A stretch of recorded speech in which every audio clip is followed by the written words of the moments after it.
afternoon. Welcome to the Columbus Metropolitan Club, founded in 1976 by 13 visionary women leaders. CMC's mission is to connect people and ideas to community and conversation. Thank you very much to today's sponsors, J.P. Morgan Chase, Battelle, where's Battelle? And WCBE 90.5 FM. There's our friends. And did you know that you can listen to the rebroadcast of today's forum on WCBE radio? You absolutely can. You'll hear today's forum on this coming Saturday at 7 a.m. And if you don't get up that early on weekends, or if you're already out and about running your errands on weekends, that's okay, because you can also download today's forum anytime from the WCBE Podcast Experience website. That's awesome. Aren't we using tech? We're so grateful to the Center for Human Kindness. Don't you love that name? Center for Human Kindness. It tells you everything they do at the Columbus Foundation and the Columbus Dispatch for presenting today's live stream. And that's being carried on CMC's social media platforms. Certainly, I watch live stream from the YouTube channel. And let's thank all of those who are supporting today's forum, including each of you.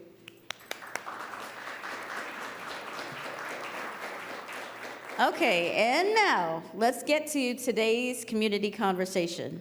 America's schools are standing at a post-COVID crossroads, and I do mean crossroads. And few school systems are facing more changes than Ohio's. Why? Because we've got a big growing population, especially here in Central Ohio.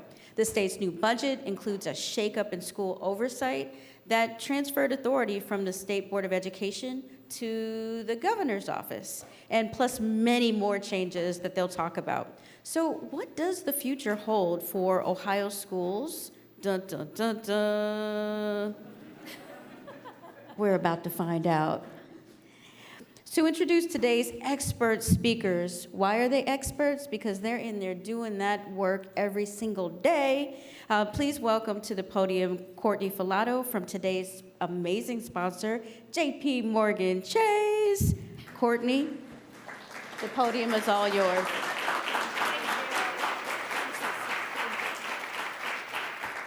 Thank you, Tony. That was a lot of good energy. I want to acknowledge in the room as I was standing here staring out that the question portion of today should be amazing. I see a couple former state superintendents. I see college presidents. I see senior district officials, so this is going to be a good one. Thank you so much, Tony. Good afternoon, everyone. On behalf of all of us at J.P. Morgan Chase, it is an honor to be part of this discussion today. My name is Courtney Filato, and I lead philanthropy for J.P. Morgan Chase in Ohio. J.P. Morgan Chase is committed to expanding access to economic opportunity through career readiness for young people around the world. The firm supports efforts to develop educational pathways for students that provide higher education, high-value credentials, and real-world work experiences that connect them to high-wage, high-skill, in-demand jobs. We are proud to be partnering with Columbus City Schools, Ohio State, Columbus State, and Ohio Excels on this very work as we speak. I am so proud of our firm's investments. However, I also know that our educational system needs more than career pathways for all. Our educational system is collapsing under inequities. Research continues to tell us that students who experience severe economic obstacles perform worse than students who have access to more wealth. And COVID did our kids no favors and our community no favors. For over a year, too many of our students were unengaged or absent entirely. The impact of pandemic learning will be researched for years to come, but I think we can all agree that those students who were struggling and behind before the pandemic are at risk of being part of a lost generation that we will not fully grasp the impact of until their entry into the workforce over the next 20 years. We are truly at an educational crossroads, and the challenges facing our students, schools, and communities have never been greater. So welcome, everyone, to one of the best and most important CMC conversations you will attend this year. You have before you a panel of brilliant and bold leaders who I hope will educate us all in our thinking and inspire each of us to find our place in supporting the innovation of our educational system so that all of our students in Central Ohio have equitable access to the educational opportunities they need to flourish in life. And now, please join me in welcoming today's esteemed speakers. Dr. Angela Chapman, Superintendent and CEO of Columbus City Schools.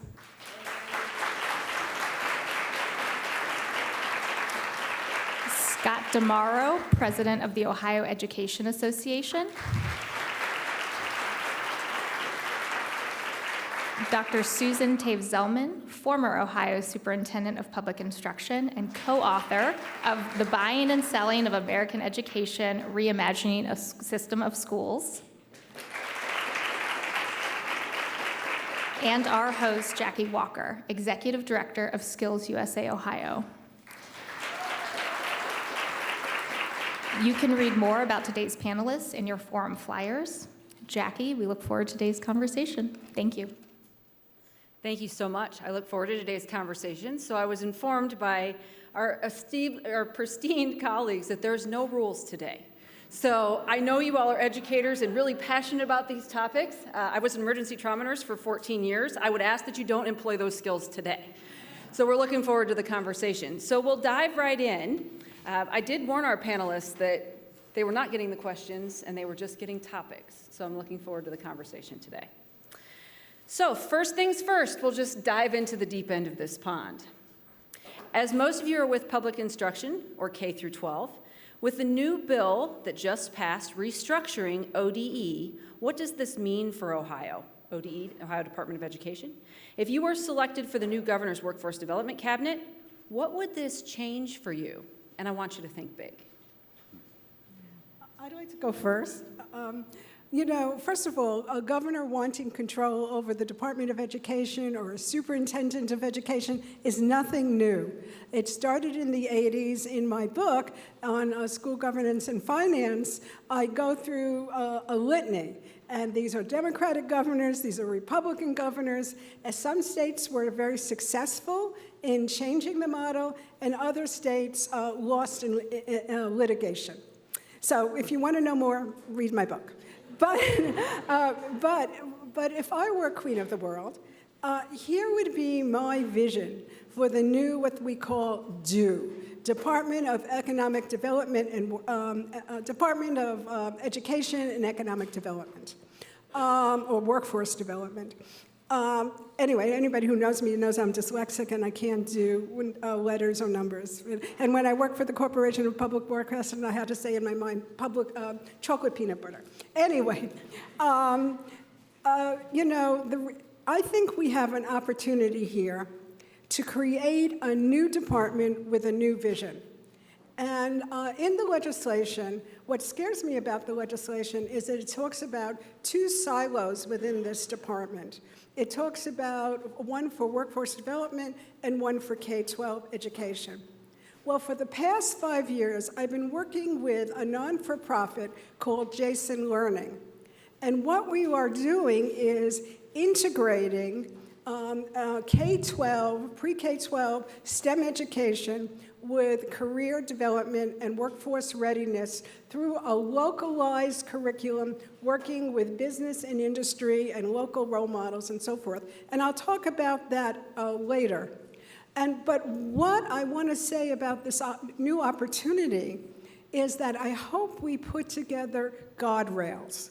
And what I mean by that is that we stop these ideological political wars, but we focus in on what's good for children, because what's good for children is good for Ohio's economic development. Thank you, Jackie. I will build on Dr. Zelman's comments. I think as we think about this work, it's a new opportunity, it's a new vision, but I hope that we consider it think about the entire continuum. So we know that learning begins at birth, right?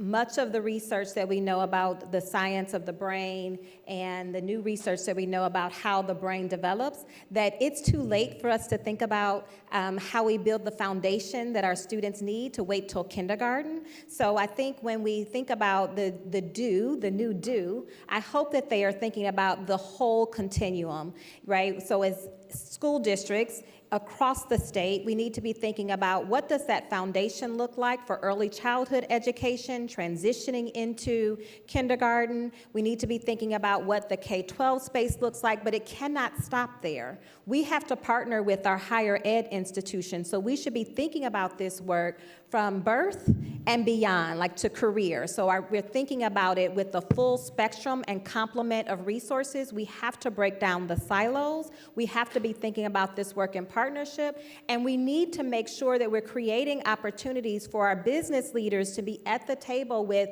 our K-12 educators, our higher ed partners. We're having this conversation, but in several pockets across the entire city. We're excited to be here today because it's one conversation. We need to all be at the table looking at the full continuum and complement, because as educators, as our students, we think about the experience through the student's lens. They don't stop and start, right? We don't, our students, we want to feel the whole child approach, and so that means those supports have to support the whole child from birth through the college experience and then transferring to career. And we want to make sure that we're having opportunities, that what we're designing, building the learning spaces that we're creating in the K-12 space, that they really match the needs of business and industry. It's too late for us to be thinking about what the industry needs when our students graduate. That should have been folded in, and the learning experience needs to be wrapped into their daily experience beginning in kindergarten, right? So we think about those soft skills and those entrepreneurial skills. You know, our children are building lemonade stands at the age of 5. Those are entrepreneurial skills. How do we continue to develop them? So I just think that with this new vision with the department, I hope that they're thinking about the full continuum and they're not creating more silos, which makes it really hard for us in the K-12 space to begin navigate that work and build those meaningful partnerships. And I would add,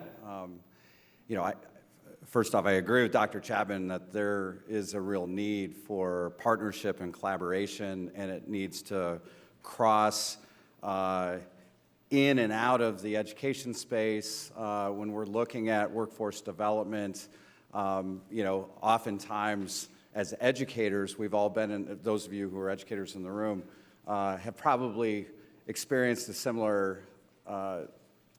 similar phenomenon that I've had numerous times during my career, where I've been told we need to do more to listen to business and industry and make sure that we're responding to the needs and we're preparing our students for the workforce. And certainly that is true, but it needs to be a two-way conversation.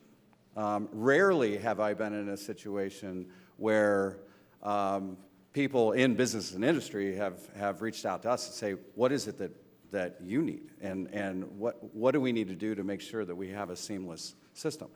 I think as much as it's completely appropriate, and of course with the coming of Intel and the continued expansion of the Central Ohio economy, making sure that we have students who are graduating from our schools who are college and career ready, pursuing a diversity of paths, whether that takes them into highly skilled jobs that require Ph.D.s or into the trades or whatever that happens to be, or into education, because there's a real need to attract and retain quality people into the education workforce. Let's not lose sight of our purpose. So education certainly is critical for workforce development. But that's not our purpose as educators. I went into social studies education 32 years ago because I wanted my students to be critical thinkers, problem solvers, decision makers, so that they could be effective citizens in our democracy.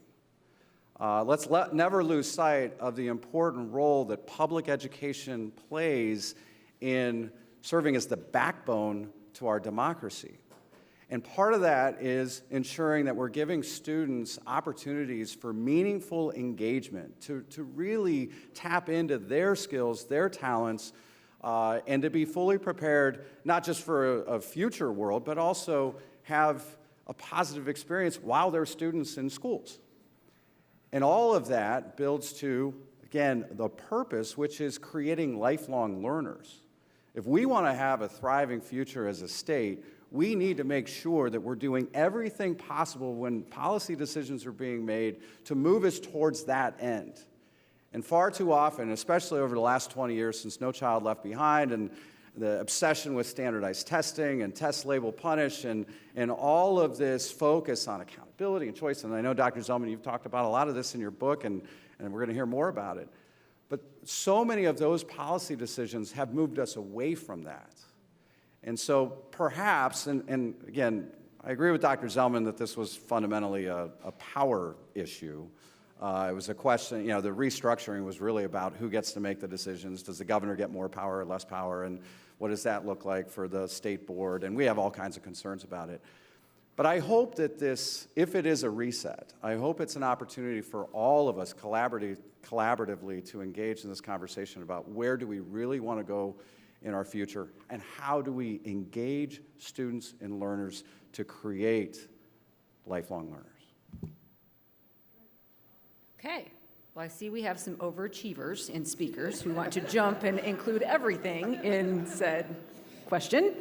So I'd like to dive just a little bit deeper into that same conversation that we're having, because we wouldn't be doing it any justice without talking about charter schools and vouchers, especially as they come into the next play. So in 2021-2022 school year, there were over 715 private charter schools recognized in Ohio. How will these schools and these vouchers and the ability to choose change the landscape of education in Ohio?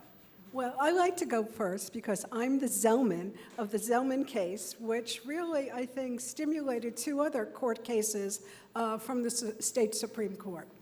And look, I think, I actually believe in parent choice. I had 3 kids, and I was a middle-class parent, and quite frankly, at the time, our kids were educated in what I call the land of truth and wisdom, Massachusetts. The highest literacy rates in our country during the American Revolutionary War, by the way, and other interesting facts you'll pick up in my book. But, I was restricted because I had 3 kids and I couldn't afford private school for all 3.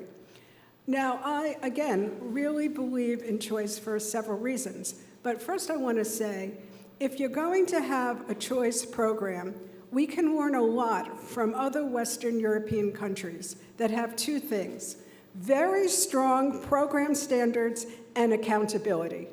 We cannot exploit poor children and families over the backs of people who want to make money in the charter or voucher school system. That's one thing. Second, a book which I cite in my book by a professor at Johns Hopkins, Ashley, I think her last name is Brenner. I think parent choice is really important when there's high-quality parent choice, and that it helps families think about the issue, what do I really want in my child's education? And again, I know the field is going to sue over the charter voucher issue, but if we want a thorough and efficient system, we need to think out of the box. And in my book, I cite a lot of good Western democracies, European models that, in fact, have parent choice, but with, again, strong program standards and accountability. And the reality is, since the Zelman case, there have been 2 other Supreme Court cases. And it boils down to this. The Supreme Court says, if a state has a state program, then religious schools should, in fact, be entitled to that option. And that's really quite a difference from what they said in the Zelman case. So, that's our political reality. And in fact, in Oklahoma right now, they're thinking about funding religious charter schools. And the irony is that all these national providers who have sponsored some very high quality, some not so good quality charter schools, and I see the Fordham Foundation here, the reality is that they don't want religious charter schools because it's their competition for them. And that's one of the reasons why I called my book The Buying and Selling of American Education. So thank you. We have to start with what Dr. Zelman just referred to, which is a requirement of the Ohio Constitution that our state provides a thorough and efficient system of common schools across the state. Public education is critical because it is only through public education that we can assure that every single student, regardless of their race or their gender or their family income or their background or their natural ability, has the support that they need in order to be successful. And so the first order of business for the state of Ohio to fulfill its constitutional responsibility is to fully and fairly fund our public schools. So every student has a well-rounded curriculum. Every student has access to quality teachers. Every student has opportunity to learn with reasonable class sizes. And students within the public schools have choices, have options, whether it's career tech, whether it's in the arts, whether it's focused on particular college paths. We need to be doing that. And by the way, Columbus City Schools does a great job. My home district, Worthington Schools, I was local president when we negotiated language to allow for the creation of a new alternative middle school that was really student focused and teacher created.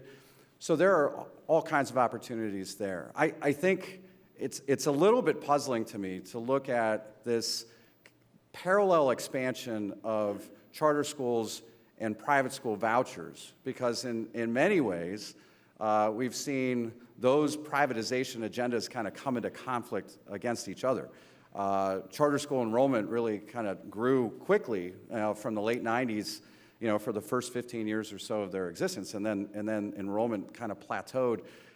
And now we've seen, especially with the passage of universal vouchers in this budget bill, private school subsidies, are just going through the roof. What the legislature just did in passing a bill that will provide any family in the state, regardless of their income, even millionaires, an opportunity to get money from the state to subsidize their decision to send their kids to private schools was simply a handout to the rich.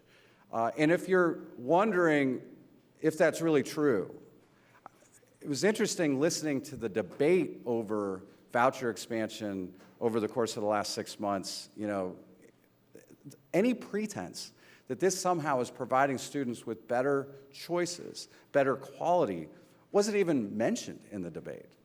In fact, we know from evidence, the Cincinnati Enquirer did a great study and published the results a couple years ago that shows 90% of the cases, students attending local public schools are performing better than their peers attending private schools on a voucher. So it's not about quality. We also know that it's exacerbated a lot of segregation. And you look at communities like Cleveland Heights, very diverse community. Most of the students in the public schools are students of color. Most of the students attending private schools on vouchers are wealthier white students.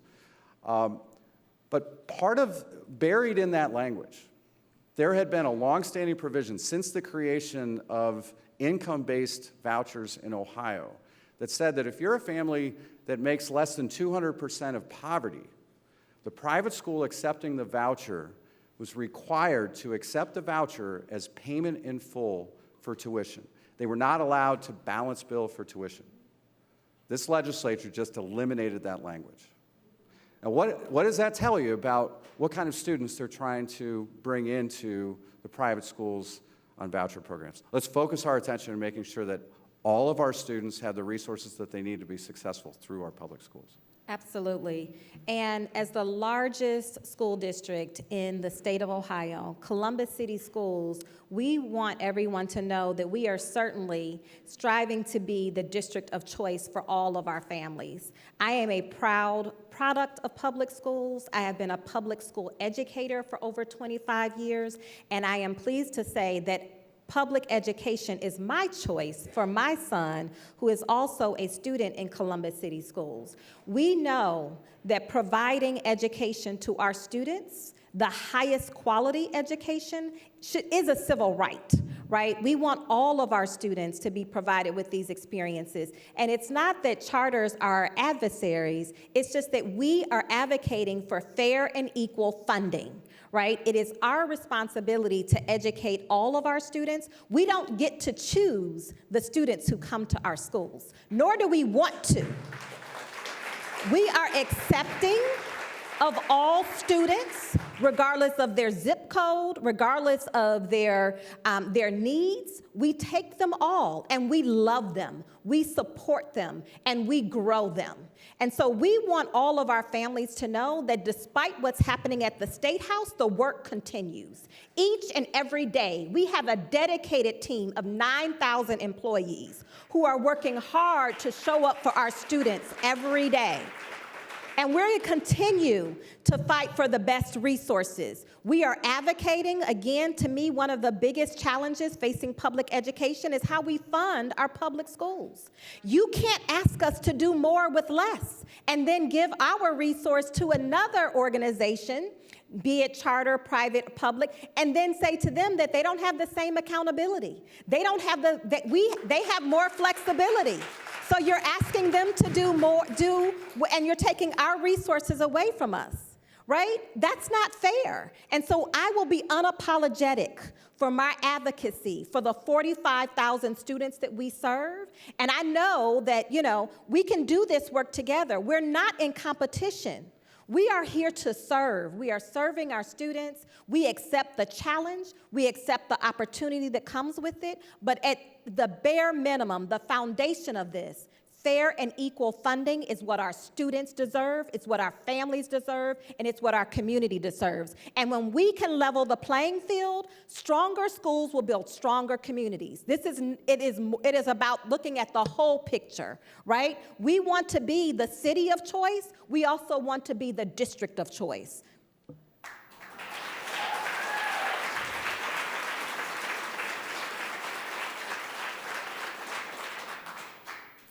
So we wouldn't do this conversation justice without jumping into the workforce development conversation and how that fits in with education in Ohio. So our next question is, career and technical education centers are full. Many of them have wait lists. How do we ensure every student who chooses, and I emphasize the word chooses, career and technical education gets a high quality career and technical education wherever that happens to be? Well, I like to get started just because for 5 years, I'm working on this new model for a non-for-profit, 35-year non-for-profit called Jason Learning. Some of you who are old like me might have remembered them when they were the Jason Project, which came out of MIT and the work of Bob Ballard, who discovered the Titanic. And they used to, and it's Jason because of Jason and the Argonauts, because one of the prime concepts here was to take kids and give them a week or a 2-week experience, which we are still doing all over the world with actual scientists, engineers, and the teachers also get to go with them. And we're just actually completed it for this summer, and it's so exciting. But I'm working here in Appalachia, Ohio, with Jason Learning and Workforce Development 15. And what we are doing is we've taken the Ohio Academic Content Standards, pre-K, by the way, all the way from grade 12. And Jason Learning has an incredibly rich STEM curriculum developed by many, many partners, both nationally and internationally. But what we realized in working with both urban areas and in poor local rural areas, that the kids have not been really exposed and they have difficulty in learning, and a lot of their learning is drill and kill. And what we really want for our kids is to come into school excited, that they're going to discover things working with their teachers and their peers and really have good student engagement. And we also want to teach parents about what's going on in the school so they can, in fact, support it. And what we also want to do is to work with actually churches, which we've been very successful with in Virginia, and youth development organizations like Boy Scouts, Girl Scouts, 4-H, and so forth, where we give our curriculum to all of them for free so they can reinforce what they're learning within the classroom.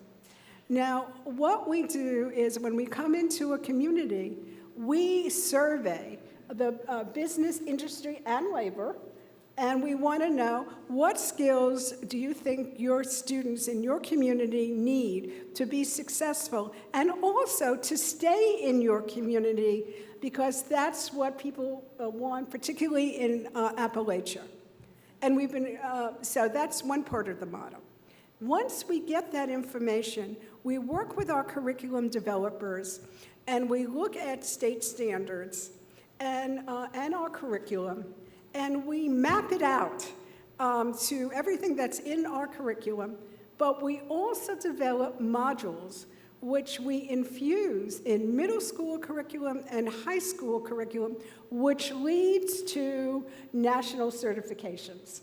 And let me give you an example, too. One, when I took physics in high school, and I went to an all-girls high school, so I didn't know you had a choice of not taking physics, I never understood thermodynamics. However, working with curriculum developers in HVAC certification, I had a better idea looking at a practical application about the theory of thermodynamics. Or if I took chemistry, though I did get a 95 on my chemistry region, and we look at the academic standards of science here in Ohio, we realize that when we talk about safety in labs, we could parallel that to OSHA certification, which is really key to local manufacturing in Appalachia, Ohio. And by the way, we have a great partnership with the Ohio Appalachian Industrial Coalition. And it's Lynn Yost is an incredible guy, and he's on some of our videos. So what we do is we take local role models, local business, so that kids could see themselves in the curriculum. We make it practically based. They grasp the concepts easier. And we start in preschool and elementary school. So by the time they graduate high school, they have lots of different certificates. Ohio Dreams Jobs, OSHA certification. We have developed some certifications so they could begin in Ohio manufacturing in Appalachia to be successful and employed. And of course we do internships, apprenticeships, visits, and also our field trips, and they could also be agronauts with their teachers and explore over the world. This year, I think we took some people to Houston, Texas, which is high tech, and they had great experiences. And all of our curriculum is project-based. We have community-based challenges, so the kids get a chance to work with business and industry and labor to solve an issue which confronts that community. So again, I just finished a proposal with Jason Learning because we want more research and evaluation to give efficacy for this design. But in terms of face validity, we know kids are more engaged. We know that teachers are happier, but they're slow to adopt. But once they do adopt, they become the leaders within their school to foster more of an interdisciplinary, problem-based curriculum. So thank you. We recognize that post-secondary pathways look different for all of our students, right? And so as a district, we need to be responsive to those needs beyond our current CTE programming. So we have partnered recently with Ford NGL, Next Generation Learning, to explore a community-driven approach, a lot like Dr. Zelman said, to building out career pathways, not just at our CTE centers, but at all of our high schools. So what that looks like is that it's a community-driven approach. As Scott said, this is work that we have to do with our community, in partnership with our community, and so we would work with the community, parents, teachers, business leaders, local universities, to see, well, what are the needs in industry? What are the needs of the community? How can we blend them together and create those experiences for our students while they're in high school? We want all of our students not only to graduate with their diploma, but we want all of them to graduate with work-based experiences under their belt so that they will be more informed about their options post-secondary, right? Some of them may choose to go to college, some of them may choose to go right into the career, but all of them can essentially earn a credential during high school. And wouldn't it be nice if all of our students had a credential under their belt that have access to high-paying, high-skilled jobs? And certainly they could go right into those careers once they graduate, or they could pay their way through college, right? So there are lots of ways that we are thinking about how we prepare all of our students for the changes. Everywhere in the city, we're talking about the economic development in our city as well as in our region. One of the biggest worries that keeps me up at night is making sure that we are creating the opportunities for all of our students to have access to these opportunities here in our city and our region. If we fail to do that, and that work begins now, we're going to create and exacerbate the existing gaps in our community for economics, right? This is not just thinking about the needs of our students, but the needs of our families. Our students, again, deserve to have access and opportunity to the high-paying, high-skilled jobs that are in their backyard. And so we can't wait until they graduate to begin thinking about how do we put them on a pathway to success. We are starting a pilot this year in middle school with one of our partners where our students will be exposed to all of the career pathways in middle school. So even before they get to high school, they will already have the experience and the exposure, and then during their secondary experience, grades 9 through 12, they can then deepen their awareness and understanding. We want our students to know and be familiar with the multitude of options in terms of pathways within the region, and the more we prepare our students, we're also thinking about this is a game changer for our students, but also a game changer for their families. When we went to JP Morgan Chase not too long ago, they were telling us that they have like 800 jobs, and I'm looking for Courtney, I don't know where she, but they had 800 jobs available right now. And not only these are opportunities for our students, but they're opportunities for our community members. So how do we, again, create those pathways?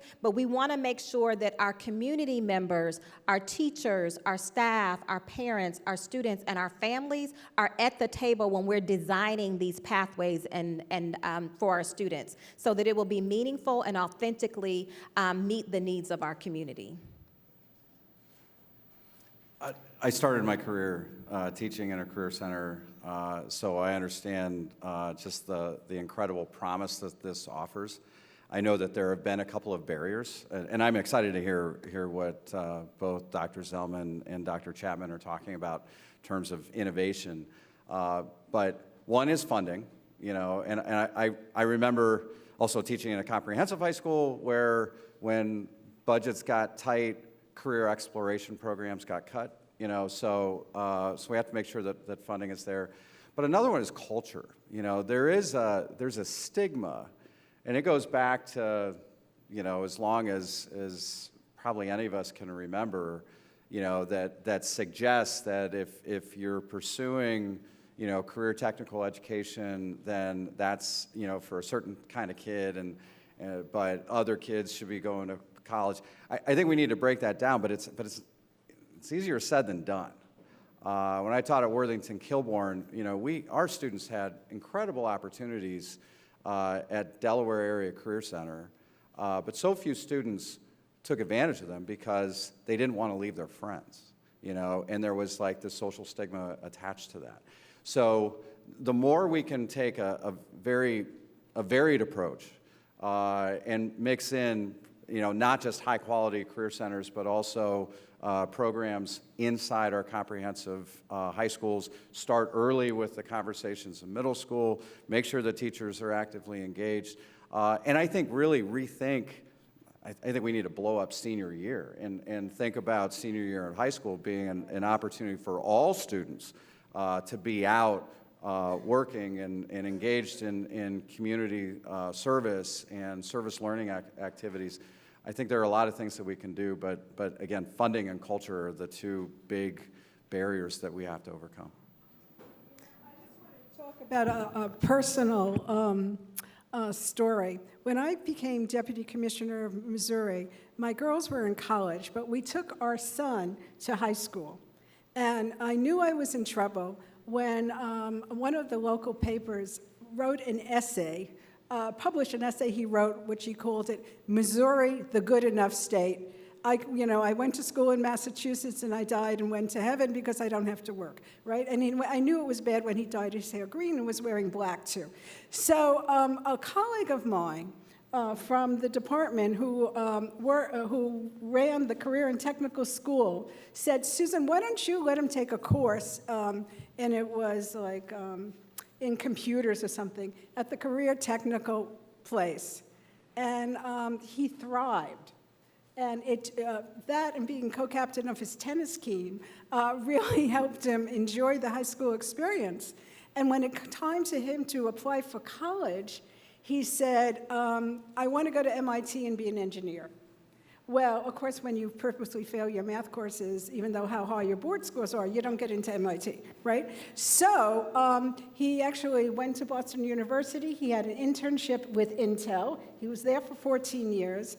And now he was recruited by a headhunter.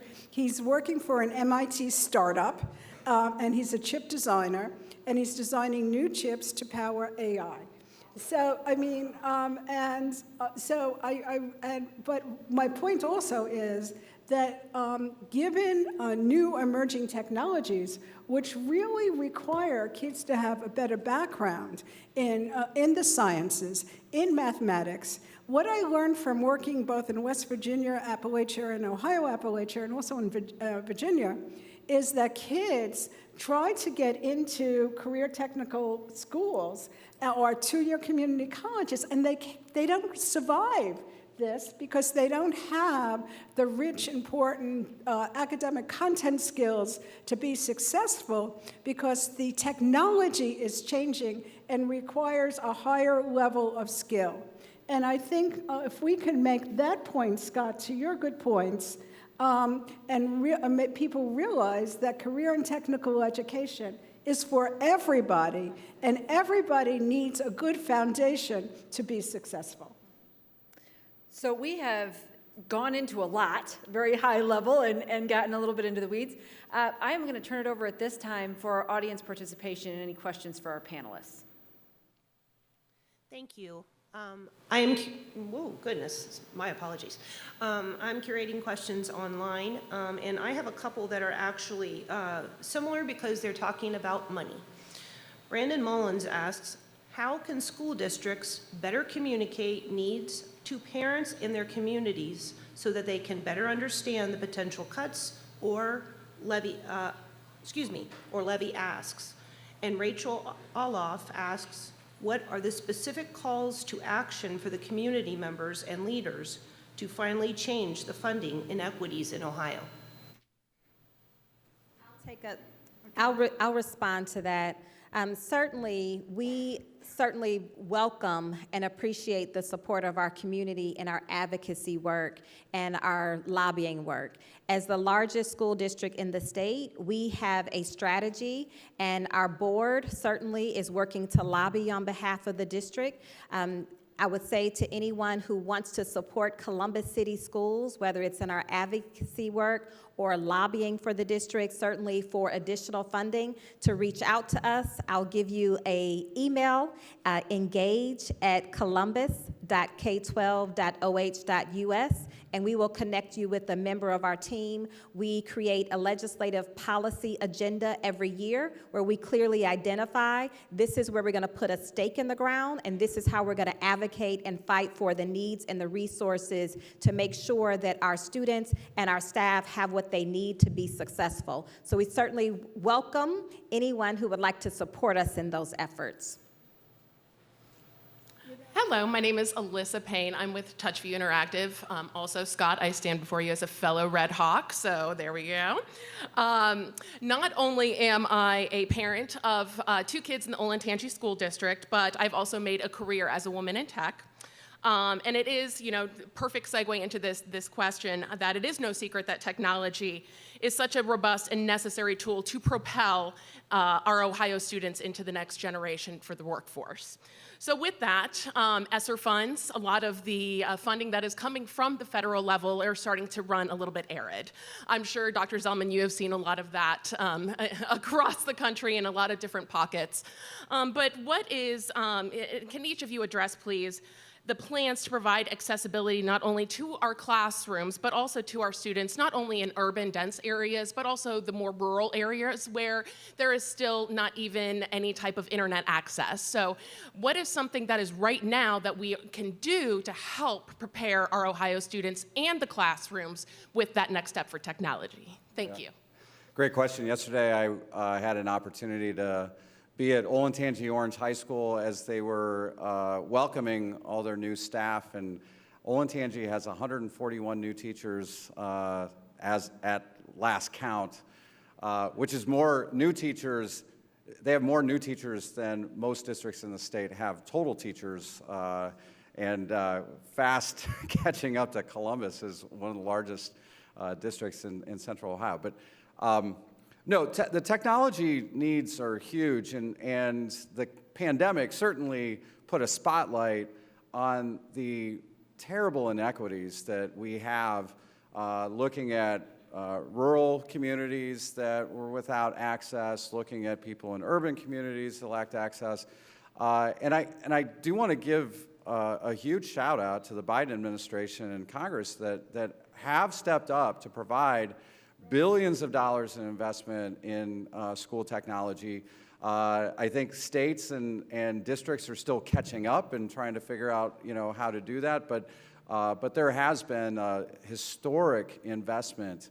One of the things that we learned, I think, from the pandemic is one, it was just amazing seeing the resilience and how with zero preparation, and again, mixed results, but there was a effort across the board to make sure learning continued even under really difficult circumstances because we had access to technology that didn't exist 10 years earlier. In order for this to stick, and when we talk about student engagement, when we talk about really building lifelong learners, you can't do that without effectively using technology.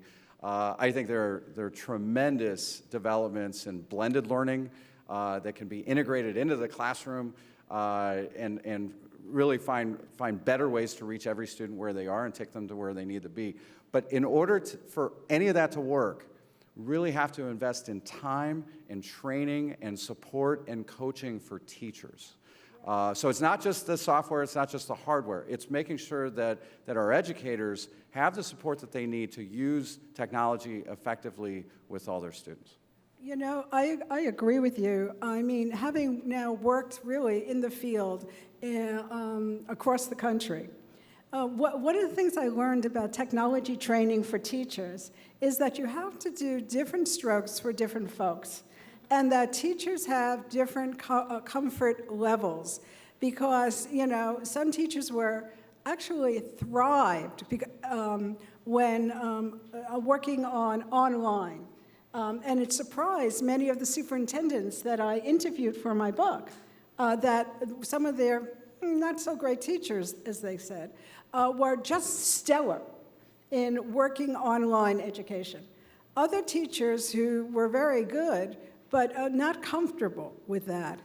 And I think that we, in our professional development, need to understand the different learning styles and comfort levels of teachers and take that professional development and do sort of like a matching models design to really get them to integrate technology into the classroom. Because as I visit districts, and I do that for my consulting work, there's a great deal of variability about what people think technology really is. And different school districts have placing of technology in all kinds of different areas and very different approaches. So that's all I want to say. Angela? Yes. Hi, I'm W. Shauna Gibbs. I'm with the Adam Board of Franklin County, and I'm an unapologetic advocate for all children. My question is this: I would like each panelist to give me one idea of how your Reimagining Ohio will benefit students with disabilities. How do they integrate into high school, into post-high school, into a rigorous, high-earning positions, not just at the grocery store, not the menial minimum wage jobs. How can we prepare our students with disabilities, those with IEPs, to successfully take advantage of this technology, take advantage of what Intel. If I have an IEP, how does Intel benefit me? How does the regional growth benefit me? And what will each one of your industries or initiatives do to pave the way for a better outcome for students with disabilities? Well, I would like to speak to that because our first grandchild has disabilities, and he was on the spectrum. And actually, I used to do research looking at the relationship between cognition and affect when I had a research appointment at the Harvard Graduate School of Education many, many, many years ago. And when he was sort of young in elementary school, I saw him work on a new technology called IXL. I was really impressed because I thought it was giving him executive functioning skills, ways to organize his learning, set his own goals. It was designed like a computer game with different levels, and I thought he was terribly engaged, and this was a very, very helpful technology for him. He really, as somebody who was autistic, had a very hard time, unfortunately. He wasn't in your school district, which I think does a really good job in special ed, by the way, Angela, in elementary and middle school. And my daughter actually pulled him out, and he went to a charter high school in technology, Innovation Academy in Tingsboro, Massachusetts. And he thrived. Because it was project-based, it was hands-on, he developed friends, he got a driver's license, he got 1,400 on his college boards, and he's now, God willing, in another 2 weeks, going to Penn State because he's choosing a typical major that kids on the spectrum choose, which is meteorology, and he wants to do research and forecasting. So I can't believe that I'm old enough, I am old, to have a grandkid who's now graduated high school and going off to college. But you're absolutely right. We do not pay enough attention for transition points for special needs kids. And we gotta get our educators to look at the research and best practice, but particularly, my daughter used to say, "Don't study him, just love him." But I am who I am, and I was very disappointed in where he went to school. I have to be the bad guy. We are running out of time. That was a wonderful question, and I will tell you that I'd love to hear the rest of the panelists' responses. But everyone, I really wish we had more time.